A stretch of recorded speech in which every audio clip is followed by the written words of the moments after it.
How a Nigerian fraudster, Emmanuel Nwude, defrauded a Brazilian $242 million through impersonating CBN governor. This is a Nigerian fraudster who duped a Brazilian through impersonating former CBN governor, Paulo Guima. He deceived the Brazilian banker, one Nelson Sakaguchi, to the tune of $242 million with promise of investing in airport in Abuja. He was arrested and jailed in the days of Obasanjo's presidency through the fiery pioneer FCC chairman, Malam Nwude. Ever heard that Nigeria is endowed with rich human and natural resources? A lot of people hear human resources and think more along the lines of those people who have been able to use their brains, talents and potentials to do things which have improved the nation in terms of the economy and caused her to stand indeed as the giant of Africa. What about those who used their brains and talents to dispossess others of their hard-earned money without the aid of a gun? Not just referring to the everyday pickpockets or fraudsters, but the mafias of the 419 game. One of them is Emmanuel Nwude. For those familiar with the exploits of this fraudster of intercontinental repute, this is one conman who went beyond conning individuals to the level of conning a national bank of a country all the way across the continent. Emmanuel Nwude is a notable advance fee fraud, what is referred to as 419, and was a former director of Union Bank of Nigeria. Emmanuel Nwude, who defrauded a Brazilian to the tune of $242 million. The deal which made him famous was his defrauding a Brazilian man, Nelson Sakaguchi, a director at Brazil's Banco Noroeste based in Sao Paulo, of $242 million. $191 million in cash and the rest in form of outstanding interest between the space of 3 years, 1995 and 1998. This fraud case was one of the largest in the history of banking, second only to the looting of the Iraqi central bank by Qusay Hussein and Nick Leeson's trading losses at Barings Bank. Of course, he did not accomplish such a feat single-handedly but had accomplices in the persons of Emmanuel Afolu, Nzaribikuli, and Obama Sakwu, along with the husband and wife duo, Christian Ichukwu Enijimba and Amaka Enijimba. Not only that, he also had access to high-quality GPRS that enabled him to impersonate Paulo Guima, the then governor of the Central Bank of Nigeria. Standing in the shoes of this personality, he successfully convinced Sakaguchi to invest in a new airport project in the nation's capital, Abuja, in exchange for a $10 million commission, coming from a CBN governor, who would turn such an offer down. Sakaguchi, who was in charge of all international areas, was made to believe he would benefit from the $187 million Ministry of Aviation contract, which had an overriding interest of $13.4 million.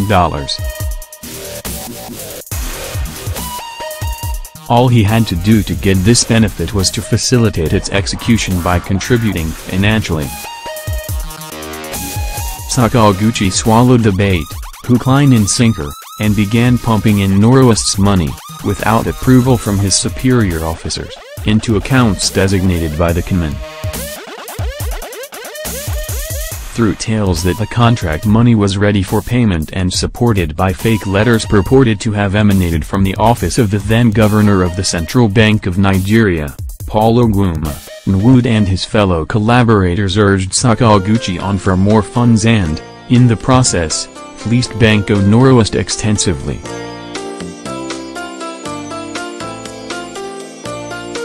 This deal, Nage.com learned, went on successfully for a while until August 1997, when the Spanish Banco Santander wanted to take over the Banco Noroeste Brazil.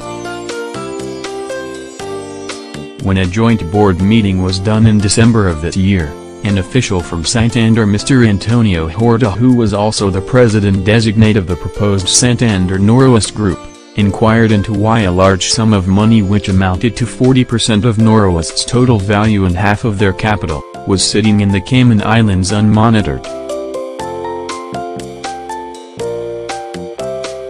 He noted that the discrepancies observed in the balance sheets for offshore deposits of foreign currency was within the operations of the office directly under Sakaguchi's control.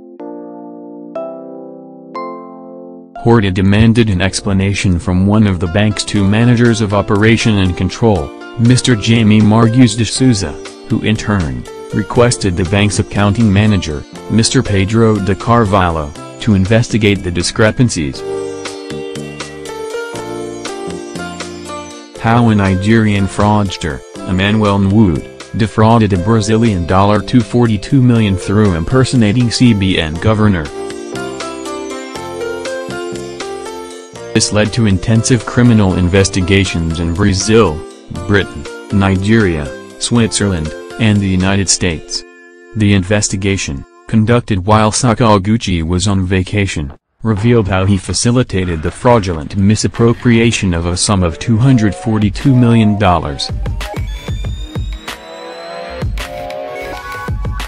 When he was questioned by Marques on February 11, 1998 on this discovery, Sakaguchi merely admitted he lost between $9 million and $12 million of the bank's money by acting as a trader.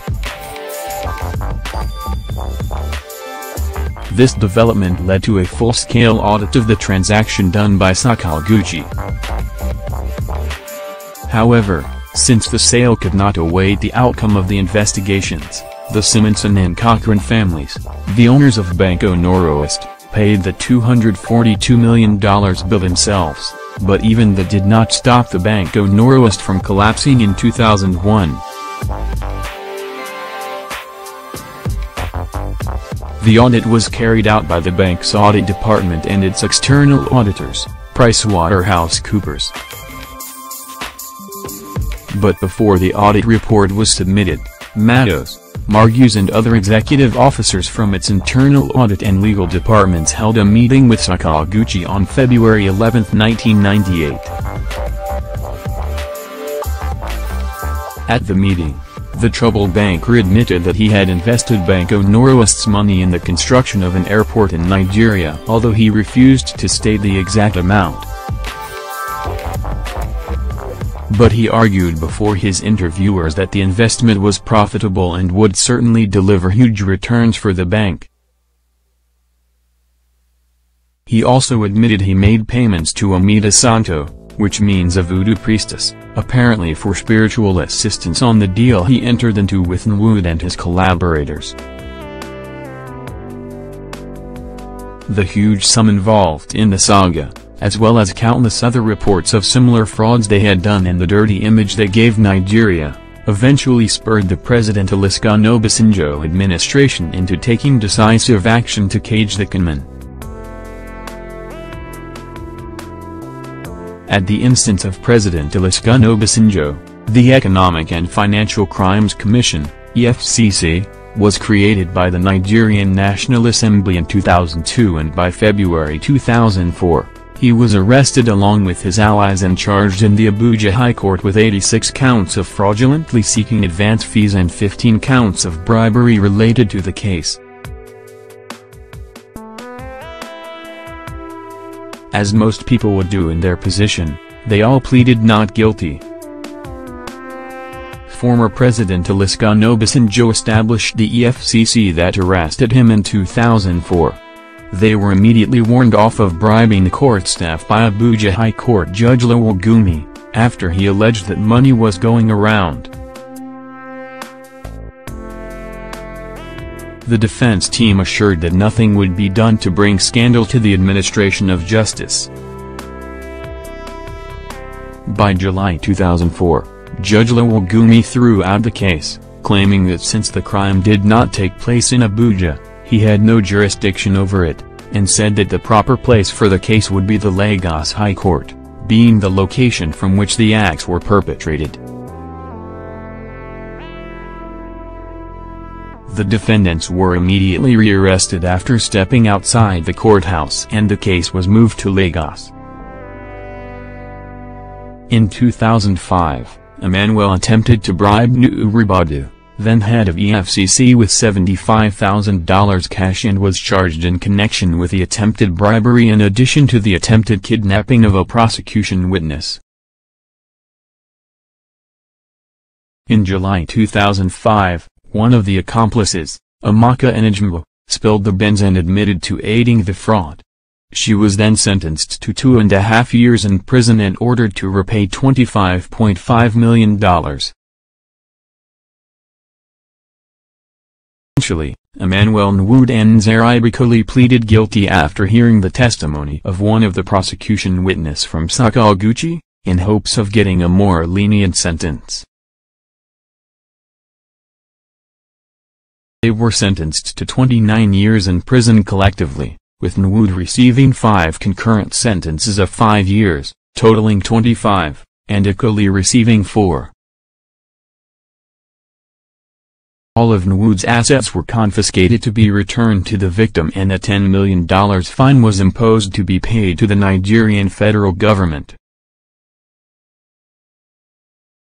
It was the first major conviction for the EFCC, even though he was released from prison in 2006.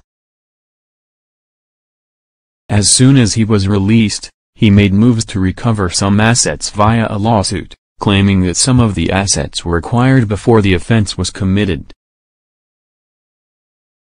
Between 2006 and 2016, he was able to reclaim no less than $167 million, and the case is still yet to be concluded. As if that was not enough, on August 19, 2016, there was an attack in the town of Ukpo in the Juniko-Faya area by over 200 people, apparently due to a land dispute with the neighboring Nabagana community. 4 policemen were shot, and Emmanuel Okafor, a security guard at a construction site, was killed. The Anambra State Police Command alleged that Emmanuel Nwude was a ringleader, and arrested him on 27-count charges including murder, attempted murder and terrorist attacks. He is still in custody and the case is yet to be concluded, just like the previous one.